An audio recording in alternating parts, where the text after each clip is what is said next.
Welcome back. So I've compiled a bunch of tech to show you guys and I think you're gonna love it. I'm always on the lookout for the good stuff, specifically for these videos, so let's jump right in. This video is sponsored by Govee and their new AI Gaming Sync box kit. I've been using their products for years now and I've always been pleased with them, so it's great to have them as a sponsor on the channel. More on them later. Okay, so first in line is this low profile keyboard from Lofree. I included it here as I believe it's truly groundbreaking in the low profile mech space. It uses Kailh's newest low profile switches, which are fully made from palm, and the tactiles I got here are actually really tactile, unlike the typical low profile browns we've had in the last couple years. Then it uses a polycarbonate plate and is gasket mounted, so it sounds really nice.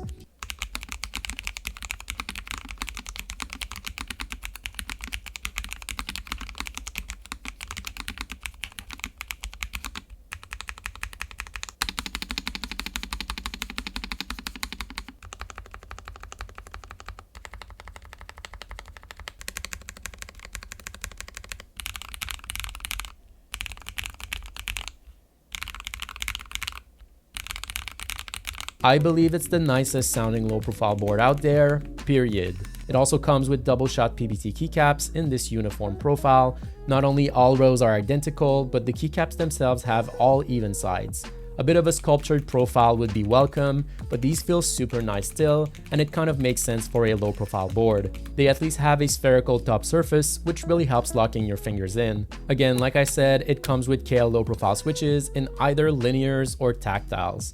I didn't get to try the linear variants, but the tactiles are so good. The best low profile switches I've tried, simply put. They seem factory lubed from looking at the stems too, which does add up given the experience I got with them. The sad part is that they use their own proprietary pin layout that's not compatible with Gateron's own low profile pin layout.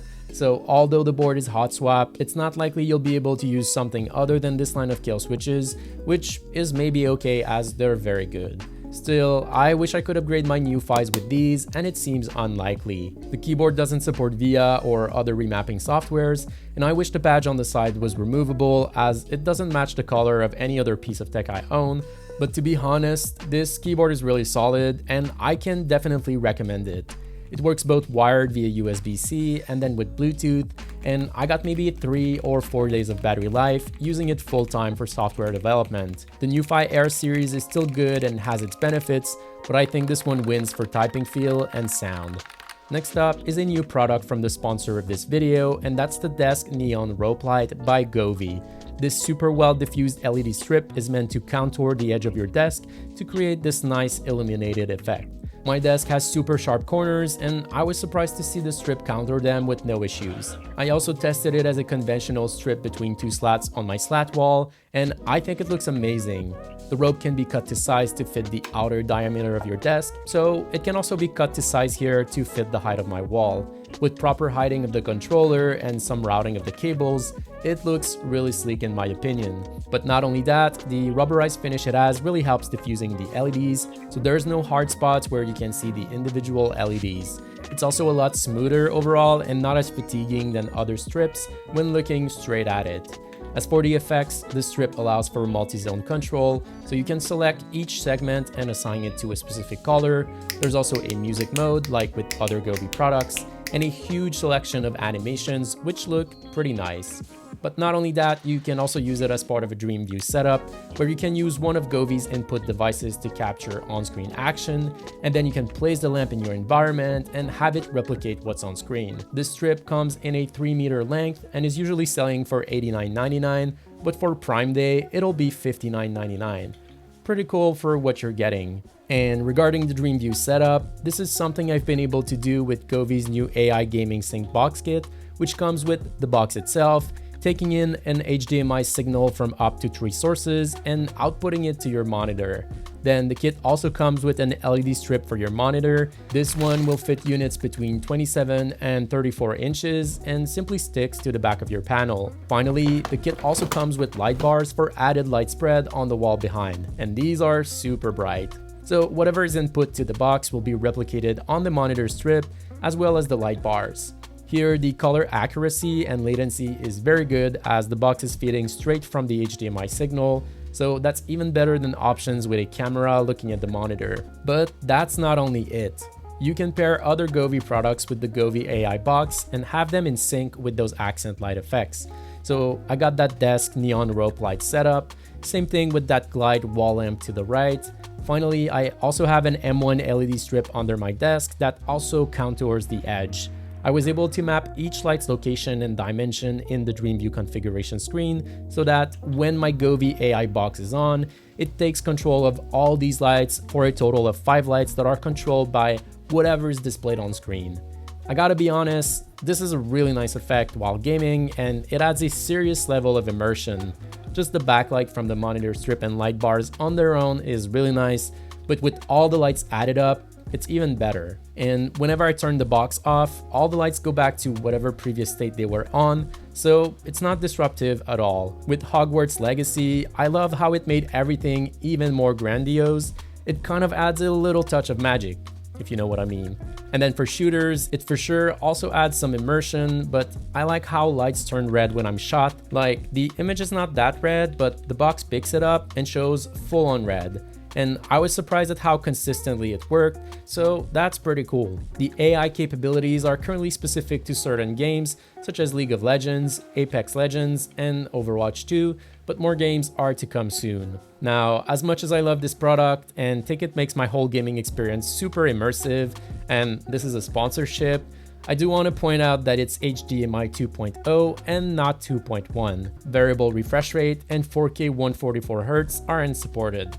In fact, I was getting some odd behaviors even at 4K 60Hz with black frames popping randomly. It could also be my monitor or GPU as well being incompatible, but the 1440p 120Hz mode worked flawlessly, and it even supports 1080p 240Hz. I still think it is an amazing product, and the fact that it connects with other Govee products to make the immersion even better is such a strong added feature. This kit usually sells for $299, but as part of Prime Day, it'll be $199, which is a considerable discount, and you're getting quite a bit of value here for the price, I think. Next up is a USB cable, but not just any, it's the AOHI Future Creative Power Cable. It's the most premium USB cable that I've tried, and it comes with a bunch of great features. First, it has this nice and thick rubberized coating that feels super nice.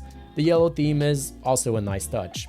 Then it's modular, meaning you can remove certain sections that you don't need depending on the scenario, such as this coiled section, but you can also change the extension at the end and effectively change the connecting port. Included in the kit are a lightning extension and a USB-C one. All these modular sections connect together via these anodized aluminum endings that are USB-C and threaded, so the ring here locks them in place for a solid connection. But what's really special about this very cable is that it supports the latest PD 3.1 standard, meaning it can charge at up to 240 watts, which is crazy.